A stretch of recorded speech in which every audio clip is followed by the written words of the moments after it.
అడవి పక్షులకెవ్వడు ఆహారమిచ్చెనా, మృగజాతికెవ్వడో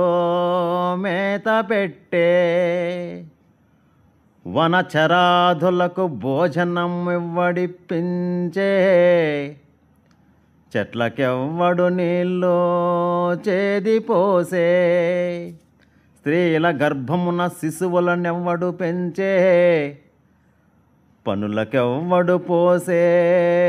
పరుగ పాలు, మధుపాలికెవ్వడు మకరంధమునరించే, పశులకెవ్వడు సంగే పచ్చిపూరి, జీవకోటిని పోషింప నీవే కానే, వేరొక దాతలేడయా వెదికి చూడా, భూషణ వికాస శ్రీధర్మపుర నివాస, దుష్ట సంహార నరసింహ దురిత దూరా.